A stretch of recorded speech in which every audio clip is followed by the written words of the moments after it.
President Tinubu urges foreign investors to explore Nigeria's many trade relations for mutually beneficial relations. We have very good ties with them.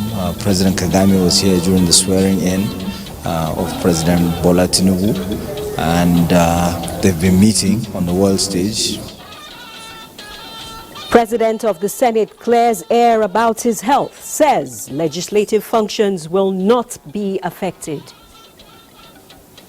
What eventually happened after the event was a show of humanity. And I went to and I called my doctors, and I was assured that I had a bout of malaria mingled with stress. Supreme Court upholds federal government's appeal against release of IPOB leader Nnamdi Kanu. What the Supreme Court says represents the law. We respect it. We go by it. Hello, it's nice to have you join us on the network news on NTA. I'm Naja Atutejani. Michael Olaleye is standing by in Lagos and will be joining us in the course of the bulletin. Remember that this broadcast is also being streamed live on our website, nta.ng/live. You can also follow us across all social media platforms displayed on the screen.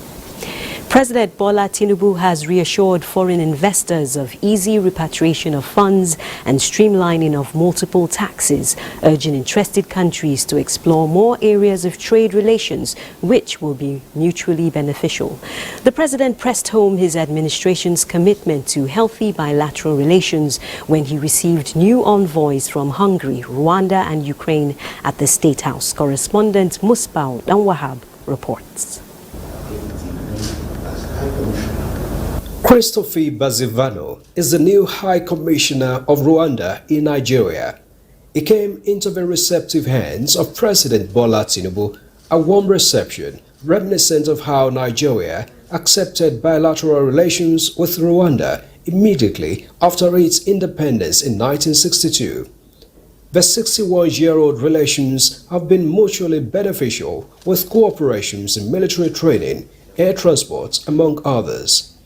It's a reassuring meeting as President Bola Tinubu cleared all doubt, saying the process to ease repatriation of funds and multiplicity of taxation is in the works to make Nigeria an investor's delight. On the other hand, the Rwandan High Commissioner said his country is prepared to enhance bilateral relations with Nigeria with new visa policies and trade agreements. We have very good ties with them. President Kagame was here during the swearing-in of President Bola Tinubu, and they've been meeting on the world stage and, been collaborating. There's a lot happening. Air Rwanda flies to Nigeria, their trade relations, and of course the Technical Aid Corps under the Ministry of Foreign Affairs provides support by providing them with teachers, with clerks, with all sorts of skilled workers. The new ambassador of Hungary, Laurent Endrifi, also presented the letter recalling his predecessor and announcing his own appointments.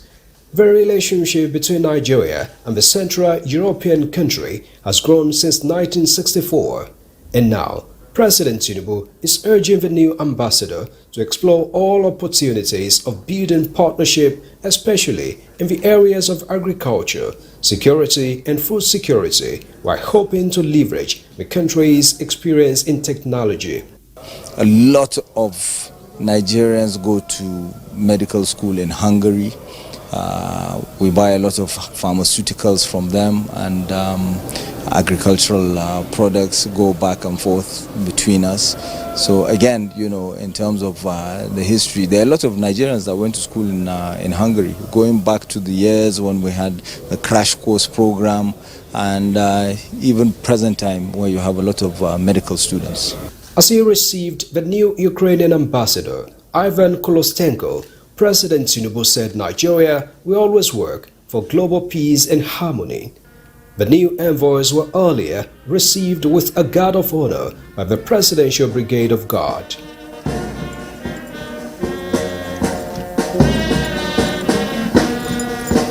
Meanwhile, the Foreign Affairs Committees of both chambers of the National Assembly have commended the decisions taken so far by the President on bilateral relations and foreign policy. Hopefully, we'll start seeing some changes with regards to our foreign policies that will be clear and well understood by all concerned to ensure that Nigeria and Nigerians are given the right place in the international scene. We assured him of all the necessary support from the National Assembly and gave some advice on one or two things, how things can be improved. The chairmen of both committees were guests of the President. From the State House, Musbau Dan Wahab, NTA News. To food security, a high-powered nutrition core working committee has been inaugurated by the federal government in a bid to address severe acute malnutrition in the country. State House correspondent Abdurrahman Jibrila reports that Vice President Kashim Shettima during the inauguration emphasized the importance of coordination and collaboration with the National Committee on Food and Nutrition. Critical body will spearhead the fight against hunger and malnutrition across Nigeria, determined to upturn the negative nutrition indices. Citing example with his recent visit to communities of Tudumbiri village in Kaduna State, the Vice President says he has witnessed a tragic plight of a malnourished child caught in the unfortunate military drone strike. Highlighting Nigeria's immense potential for prosperity, the Vice President's passion for the cause was evident as he pledged unwavering support to the committee. He expressed a resolute commitment to breaking the cycle of poverty and malnutrition, reminding the committee members of their shared responsibility. We have about 33% of stunting rates in Nigeria, which is really high. About 88 out of 100 children are most likely not able to get to the age of 5 as a result of nutrition. It's also cost an economic burden of over $2.5 billion. So these are some of the actions that the Nutrition Core Working Group will be looking at to change, like I said, the narrative and to make sure we have measurable outcomes that would shift the needle of the malnutrition challenges here in Nigeria. Synergize our efforts more. Right now, there's a lot of siloed efforts going on. So people are working on different things. Some people are working on CMAM, some people are working on prevention, some people are working on agriculture, some people are working on RUTF. And really the idea is, how do we put everybody's efforts together so that we're all moving in the same direction and we can count the impact together of what we're doing. So that's what we'll do differently. Committee members emphasized the need for a dedicated delivery unit within the Vice President's office to track progress and hold all stakeholders accountable. They also advocated the establishment of nutrition department across all government ministries and agencies, both at national and subnational levels.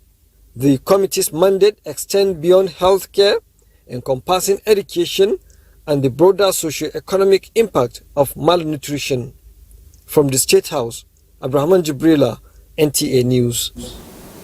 Away from nutrition, the President of the Senate, Godswill Akpabio, has reassured Nigerians that his exhaustion as a result of the flurry of activities in the past couple of days will not affect legislative functions, as the Senate is working assiduously to conclude budget defense engagement process and pass the bill within the targeted time. National Assembly correspondent Lami Ali reports that Senator Akpabio interacted with the Senate press corps Friday evening following the rumored state of his health.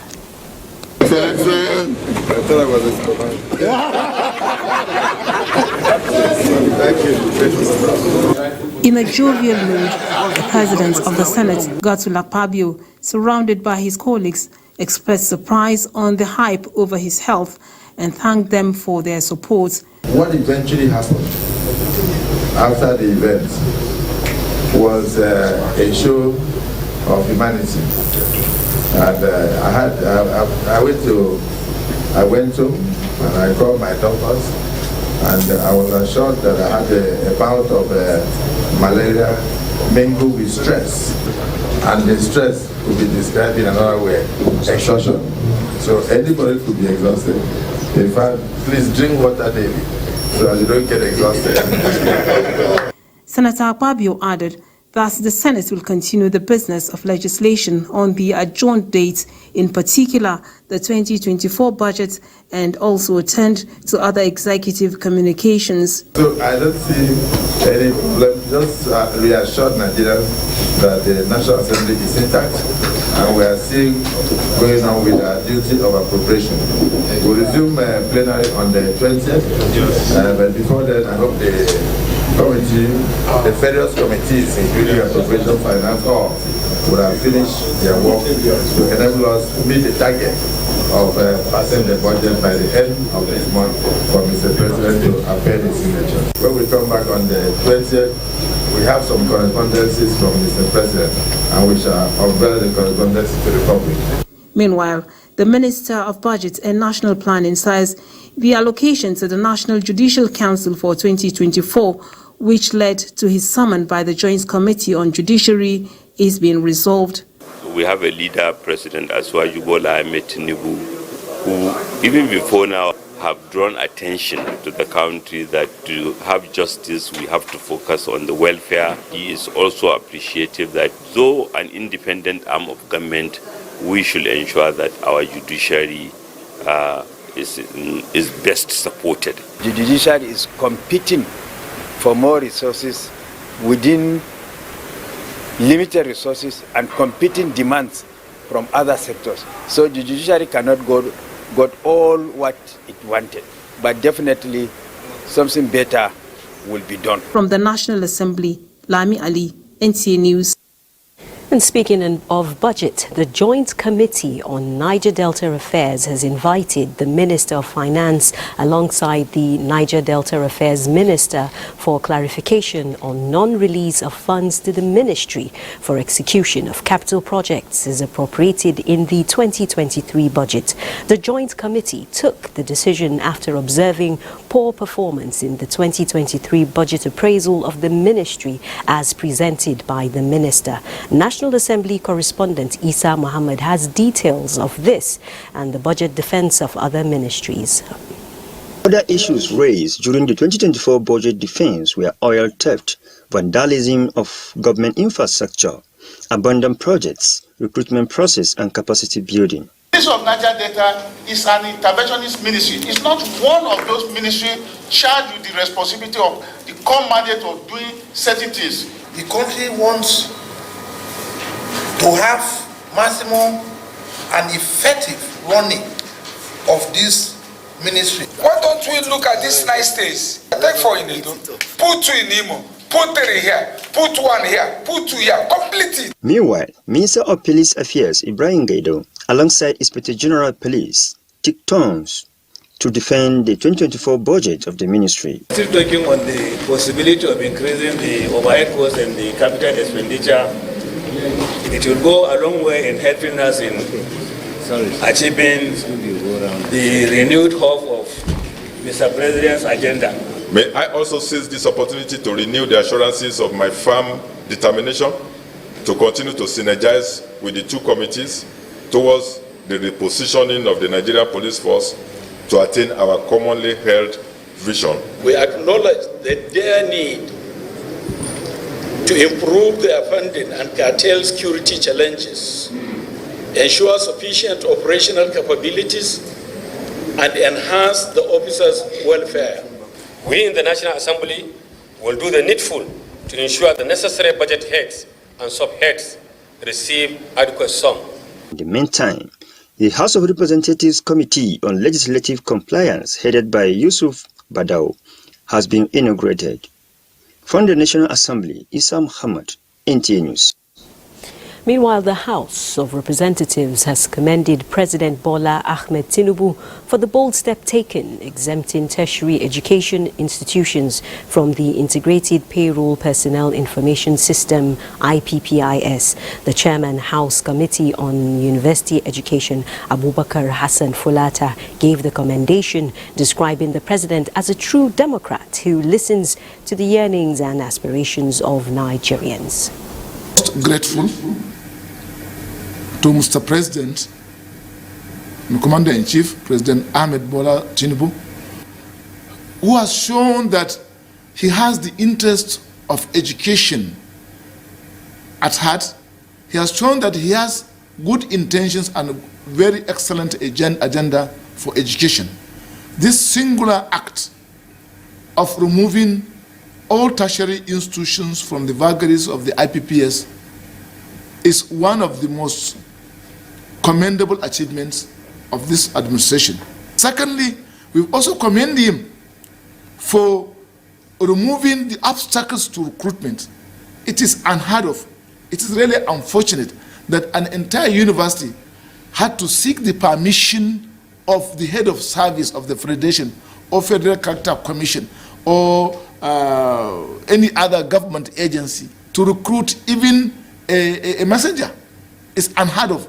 These are the powers of the councils established by law for those institutions. We commend Mr. President. This is the network news on NTA. Stay tuned for more reports after this timeout. The Supreme Court of Nigeria has upheld the federal government's appeal against the release of detained leader of the proscribed indigenous people of Biafra, Nnamdi Kanu. Olabode Arewa reports that the Apex Court holds that though the manner through which his home was invaded is unjust, it should not prevent him from standing trial on criminal charges filed against him. Following the Federal High Court and the Court of Appeal decisions that the manner of Kanu's extraordinary rendition from Kenya to Nigeria was illegal and unlawful, the federal government had gone ahead to obtain an order against Nnamdi Kanu's release, saying he may not be available for his trial. The Supreme Court in the decision held that although the security agencies acted unjustly in the manner in which they invaded Kanu's home in 2017, no law forbids Nnamdi Kanu from facing trial for the alleged crimes he was accused of. This is victory to our administration of criminal justice because it shows that once you are an accused person, once you are a defendant, no matter what excuse you want to bring to hide under the law to say that you should not be tried. What the Supreme Court says represents the law. We respect it. We go by it. It simply means that we have to go back to the High Court and get done with this quickly. We still have hope. The initial terrorism charges filed against the detained proscribed IPOB leader included membership of a proscribed organization and incitement of the public to disorder. Olabode Arewa, NTA News. The Northern Governors Forum has applauded the manner in which the federal government, under the leadership of President Bola Ahmed Tinubu, handled the issue of the Tudumbiri drone misfire. The chairman of the forum and Governor Gombe State, Muhammad Inuwa Yahya, stated this at the end of the 19 Northern Governors meeting in Kaduna. Muhammad Umar Ajingi reports. One after the other, the governors from the 19 northern states arrived Government House Kaduna for the inaugural meeting of the Northern States Governors Forum to discuss issues affecting the region, ranging from the challenges of insecurity, climate change, the decline in human capital development indices, as well as the collapse of industries in the region, to develop a common operational plans to tackle some of these lingering issues crippling the development of the region for many years. We must show collective efforts in addressing those issues by adopting policies that promote sustainable agriculture, rural resilience, conflict mitigation, and responsible resource management. We must develop a common strategy and operational plan to tackle insecurity. We must establish a command and control center to coordinate our joint effort against terrorists. A minute silence was observed in respect of the victims of Tudunbiri drum misfire who lost their lives during the incident, before the meeting goes into a closed door. Few hours later, the chairman of the forum, Muhammad Inuwa Yahya, disclosed some of the resolutions agreed by the northern governors. The forum resolved to work collectively to ensure that the tragic incident is thoroughly investigated. The forum resolved to vigorously pursue the collective interests of the North in areas of enhanced security. From the government house, Kaduna, the northern governors proceed to Boroduka Teaching Hospital to sympathize with the victims of the Tudunbiri drum misfire, donating the sum of 180 million naira to support the families. In Kaduna, I am Muhammad Marajingi, NTA News. Nigeria is heading towards actualizing the gains of the blue economy. Therefore, young and emerging seafarers must remain focused on navigating the challenges of this critical sector for national development. The Minister of Marine and Blue Economy, Adeboyega Oyetola, said this in a message delivered to the cadets' graduation of Maritime Academy of Nigeria, Oron, Akwa Ibom State. Clement Barikui has the details. Out of the 157 cadets who passed out during the 2023 graduation ceremony, 66 of them were awarded higher national diploma, while 91 received national diploma of the Maritime Academy of Nigeria, Oron. Minister of Marine and Blue Economy, Adeboyega Oyetola, in a message to the event, says the maritime sector is one of the drivers of the renewed hope mantra of the President Bola Tinubu administration. The maritime industry plays a pivotal role in the economic growth and development of our nation. And it relies on individuals like you to maintain integrity and reputation of the industry. For the Rector, Maritime Academy of Nigeria, Oron Duja Efedwa, a retired Commodore of the Nigerian Navy, the Academy has evolved and is ready to support the blue economy policy of the federal government. The IMO is the reference point for any training that concerns maritime training decisions As I speak to you, we have over 4 international vessels who want to become them to start teaching Nigeria. Continue to contribute our best in the area of legislation in ensuring that this institution, the facilities you've seen here, are sustained and are upgraded. A lot of prizes were given to 19 cadets for their outstanding performances. Despite all the regimental stress, we could still combine everything with academics. We thank God for that. It was actually necessary for cadets like us to be able to face and overcome any other challenges we meet out there. Guests and stakeholders in the maritime sector observed with pride the developmental strides in the academy, which they say has made it to compete favorably with similar institutions around the globe. From Oron, Clement Barikui, NTA News. The world chairman of the International Human Rights Commission, Muhammad Shahid Khan, has decorated the African ambassador, Dr. Malami Shehu Maji, with a Medal of Honor for his outstanding performance, selfless service and dedication to humanity in African nations. The decoration was at the closing of COP28 United Nations Climate Change Conference at the UN building in Dubai, United Arab Emirates. Dr. Malami Shehu was also decorated as the ambassador of SASH, indicating the class of Grand Cross in an order of merit based on the tradition of India.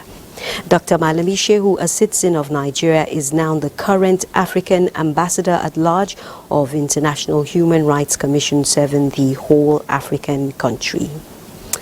That's the ambassador of SASH. Now, the people of Shongo Idrisa, NTA Gombe host community could not wait for daybreak to see the reality of water supply to their community from the joint federal and state government water expansion project. Emmanuel Akila reports.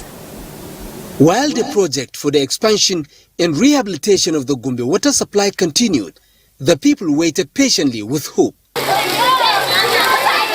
The water is here at last. The test pumping filled the reservoir and overflowed late in the evening, and those who noticed it could not wait but defy the cold weather to confirm the arrival of the water, the major challenge of their community. We are extremely happy with the coming of the water. In this community, a jerrycan of water costs 80 or 100 naira. A drum is 700 naira. Of all the projects of the state government, for us at Shongo Idrissa, this is the best. The NTA Gombe booster station is one out of many within the state capital, meant to provide potable water to areas who rely on commercial vendors for years to get daily supply. The source of energy at the Worojuli is 3 sources, but the main source is the solar energy. So that station will be working 24 hours. So you can rest assured there will be enough water that will be provided to all the communities. With the arrival of the water to the booster stations, what the people will be looking up to soon is distribution to people's homes. In Gombe, Emmanuel Akila, NTA News. The Federation, such a delight to see the smiles on their faces. Meanwhile, the Federation Account Allocation Committee has shared the sum of 1.088.783 trillion naira to the 3 tiers of government as Federation allocation for the month of November. The amount derived from a gross total of 1.62 trillion naira. The breakdown of the allocation shows that the federal government received 402.867 billion naira.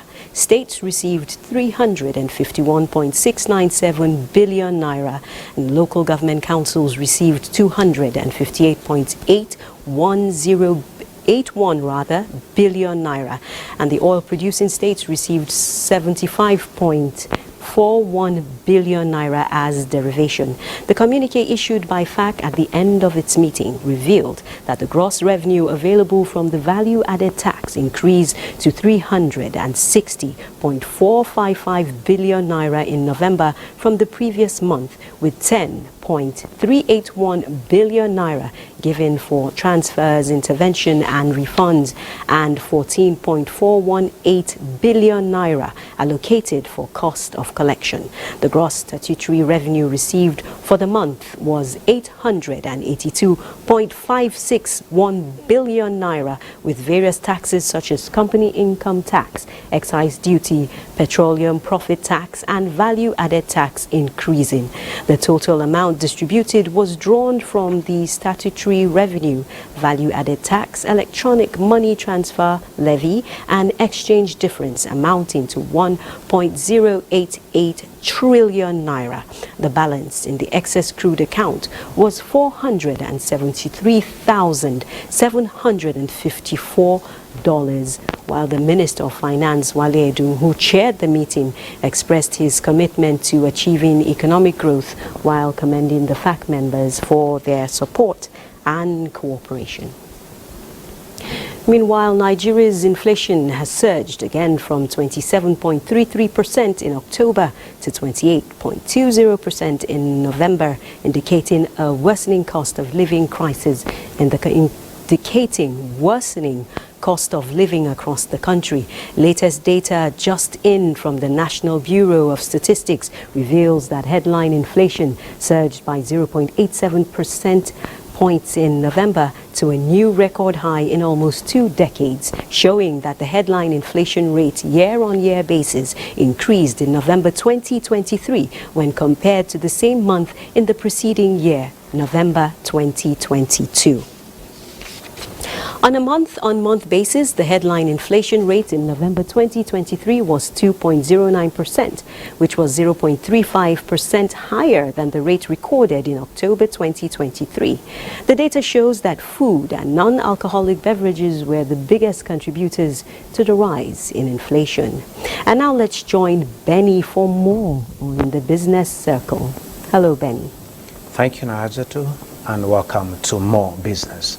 The Pension Fund Operators Association of Nigeria, PENOP, has disclosed that about 208.86 billion naira was released to about 475,230 Nigerians who lost their jobs as of the second quarter of 2023. At a virtual parley with the theme at the dawn of 20 years of pension reform, What Are the Gains, organized by Oguche Aguda, says as of the third quarter of 2011, 3.86 billion was paid to more than 27,169 retirement savings under the contributory pension scheme. The lowest countries in the world with mortgage penetration, I think about 1% of GDP. The reason why they don't take is that they don't have that bulk amount of money. So we want to encourage people to plan more, to think more, to do voluntary contributions, but then to realize that pension is not the only way to own homes, right, in Nigeria. And there's National Housing Fund. We need to demand more from these people. And purchasing and supplier management professionals are of the view that for the budget of renewed hope to gain required implementation traction required, a government must ensure discipline in expenditure as it relates to contract execution, purchasing and supply.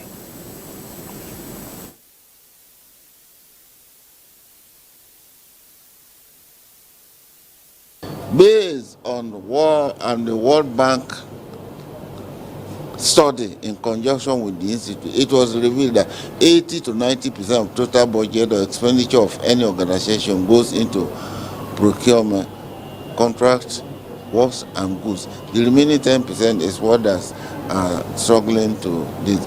That is why we are telling the sector specialists that, look, let's do things according to our area of call.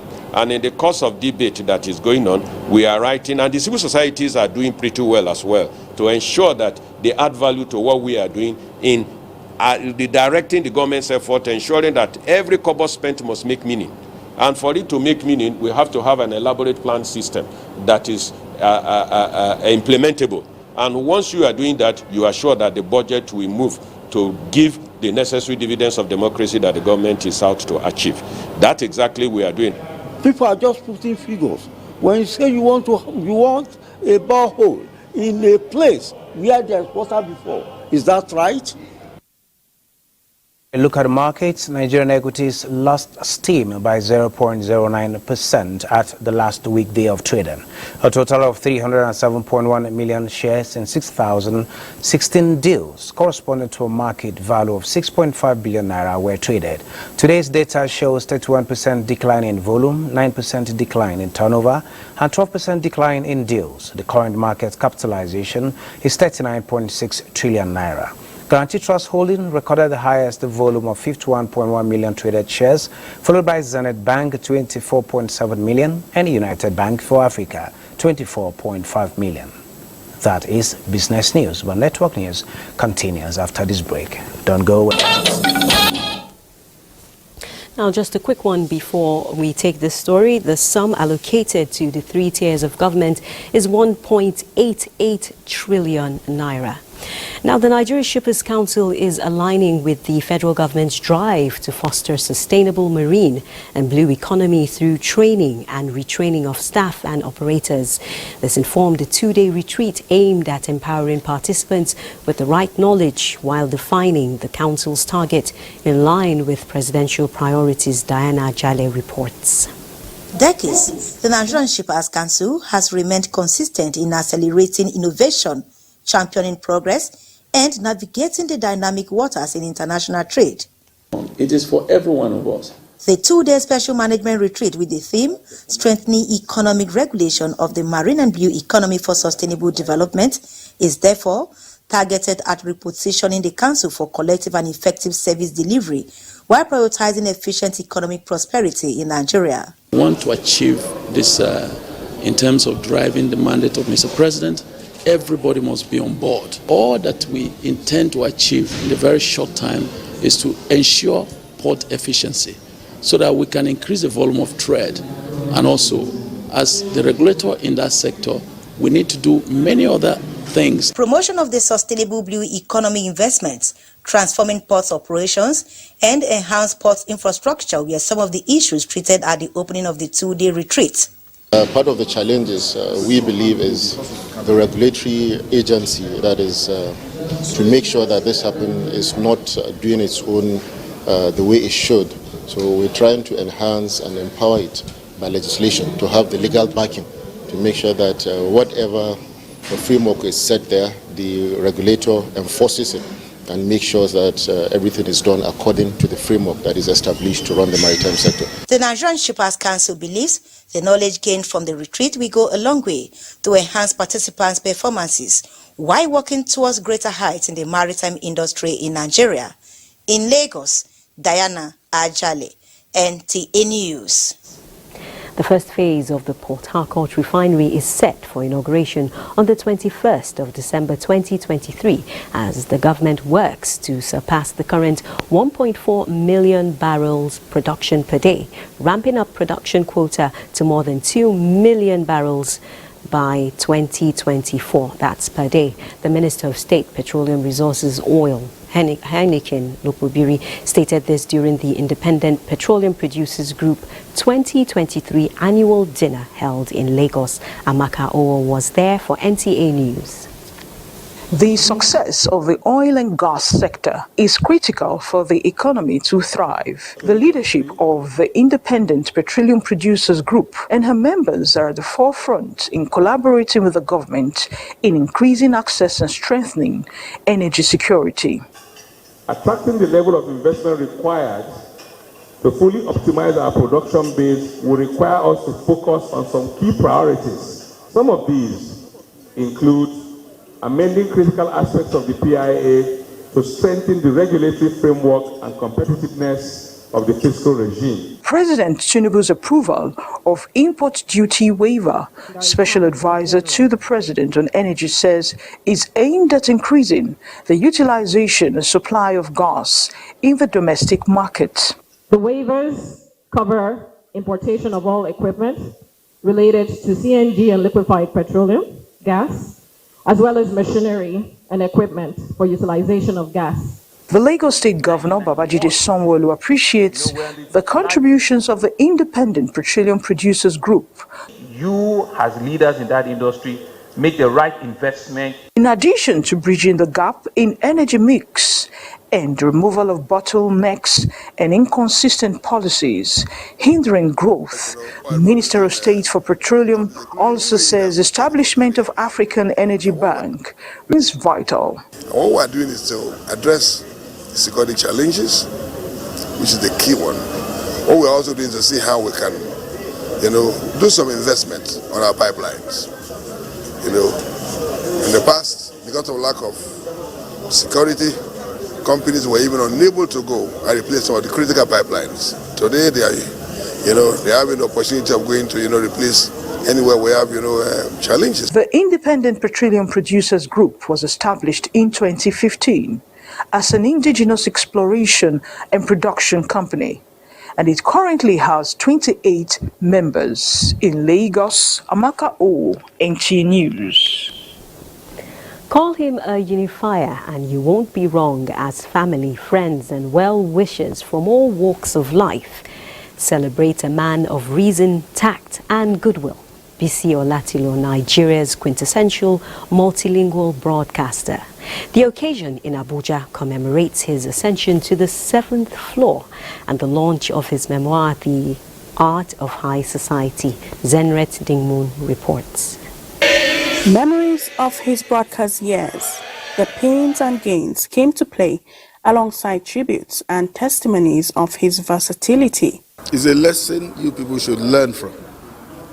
I'm saying this is our job, no be money, but first you must have the love for it. You must be ready to work hard. Prayers for longevity and more prosperity were not in short supply, as guests paid homage to the life and thoughts of the veteran producer and broadcaster. His contributions to our nation's media landscape are immeasurable, and his influence will continue to resonate for years to come. The joy and passion that he has for this his profession is one of the things I think that has kept him. All of this polish, this sweetness is not overnight. It's not by magic. It has to do with a lot of work. The cultural content of BC is total. See, to me, it's a gift to this generation. It's one of those bridge builders across the nation. BC Olatilo portray hope, portray creativity, portray what Nigeria is all about. Wherever BC Olatilo enters, you see light, you see love radiating there. A lecture on broadcasting in the digital age, challenges and prospects for Nigeria was delivered by Dr. John Momo, Chairman Channels Media Group. The shift to digital broadcasting globally is a multifaceted transition, bringing about enhanced quality and efficiency, increased competition, and opportunities for better audience engagement.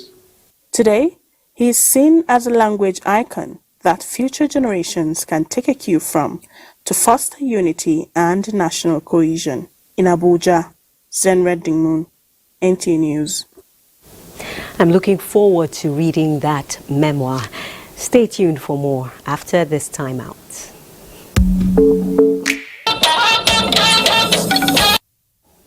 The inauguration of the National Assembly Library and Research Center, earlier slated for tomorrow, Saturday, December 16, has been postponed. A statement from the Research and Information Unit, Office of the Clerk to the National Assembly, explains that the postponement is due to the ongoing budget defense exercise with MDAs. A new date will be communicated in due course. And now for stories trending in the world of sports with Gift George. All is now set for the second edition of the ECOWAS Abuja International Marathon, scheduled for Saturday, December 16, 2023. According to the ECOWAS Director of Sports, the event, which will see athletes from 15 ECOWAS member states, competes with elite runners from Kenya, Ethiopia, China, Korea, and others, goes beyond sports and its health benefits. All four key institutions of ECOWAS are located here in Abuja, which is the more reason why there's need to have that visibility for ECOWAS while promoting sports for integration. The subsequent edition coming up, we're trying to reduce the number of East Africans coming to run. That might sound unfair, but we're just trying to make sure that the people from this region, the sub-region, are able to get the chunk of the money. 2,500 marathoners are expected to battle for a total prize money of $70,000. In football, the Nigerian Premier Football League (NPFL) has selected 5 centers to host the inaugural edition of the Youth League tournament, slated to kick off on February 1, 2024. Lafia, Ado-Ekiti, Oka, Kaduna, and Asaba are the host cities, with 20 teams divided into 5 groups of 4 each, participating in the maiden edition of the competition. The winner from each group will qualify for the championship playoffs, where they will campaign in another round-robin format at a center yet to be decided. The last group matches will last for 3 days. The championship playoff draws is scheduled for 12 February 2024, while the playoffs will be played from February 13th to 17th, 2024. Meanwhile, the Nigerian Fencing Federation says to sustain the gains that the consistent growth and development of fencing sport has brought, is to focus on programs which will showcase young fencers from various parts of the country. The federation, in a bid to achieving this, organized its National Junior and Cadet Championship, which was in the under 7, 10, 13 and 15 categories for boys and girls in Lagos, with about 50 young fencers taking part. And we try and get our national champion. So it's a competition we run annually, and it all contributes to the national ranking for the athletes. Now, from the national rankings, we're able to now select the ones that can represent Nigeria on the international scale. With Sports Update, Gift George, NTA News. President Bola Tinubu sends his condolences to the family, friends and colleagues of late Dr. Thomas John, former Group Managing Director of the erstwhile Nigerian National Petroleum Corporation, NNPC, acknowledging his remarkable and impactful dedication to developing the Nigerian oil and gas sector.